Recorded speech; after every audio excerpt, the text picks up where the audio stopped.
प्रफुल्ल कोलख्यान जी से आग्रह करता हूं, आप निश्चित रूप से एक चैनल को प्रॉमिस करके 9 बजे से मेरे साथ बैठे हुए हैं और आपको जाना भी 9:30 बजे था, लेकिन मैं क्षमा मांगता हूं और आपसे सीधे आपके पास आता हूं कि आप निश्चित रूप से मेरे साथी रहे हैं, लगातार चैनल पर भी रहे हैं, हमारे साथ विभिन्न चैनलों पर भी रहते हैं। हम लोग वैचारिक रूप से भी एक दूसरे को समझते हैं, बल्कि आप मेरा चेहरा देखते हैं, आप समझ जाते हैं कि हम क्या बोलने वाले हैं, वैसे हम समझ जाते हैं आपको।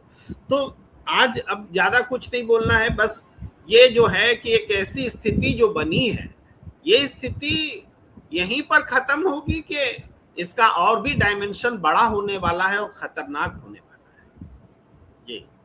जी सभी को नमस्कार, और सभी सम्मानित व्यक्ति हैं, कुछ लोग और आएंगे, इस पर जुड़ेंगे। मेरी न सिर्फ सहानुभूति है बल्कि समर्थन भी है आपके इस प्रयास को। असल में हम लोग कर क्या रहे हैं? हम लोग करते ये हैं कि जो क्या सत्ता के तिलक को हम तोड़ेंगे? नहीं। हमारे जैसे लोग जो साहित्य से बेसी जुड़े रहे हैं अधिकतर, वे रघुवीर साहब जो पत्रकार भी थे और कवि भी थे, उनके वाणी का पालन कर रहे हैं। हम बोले तो कुछ नहीं होगा, न टूटे सत्ता का तिलक, मेरे अंदर का कायर तो टूटेगा। हम अपने अंदर के कायर को तोड़ते हैं दिन रात। हम अपने अंदर के नागरिक बोध को जगाए रखते हैं। हम आपके चैनल पर जब आते हैं तो कोई राजनीतिक बात अगर कहते हैं तो सिर्फ इसलिए कि मुझे लगता है कि मैं अगर नहीं बोलूं तो मेरा नागरिक बोध, नागरिक कर्तव्य से मैं चूक जाऊंगा। तो एक तो पहली बात ये कि आपने इस काम को फिर से उठा लिया, ये बहुत साहस की बात है। आपने इसको 24 घंटे के अंदर खड़ा कर लिया, ये बहुत बड़ी बात है। मैं इस उत्साह को, इस समर्थन को सलाम करता हूँ निश्चित रूप से। और मैं आपसे ये कहता हूँ कि आपने ये काम किया, हम हमेशा आपके साथ हैं। और साथ ही साथ यह कहना भी जरूरी है कि ये जो आपने लगाया है कैप्टन कि अब आजाद आवाज पर बंदिश क्यों?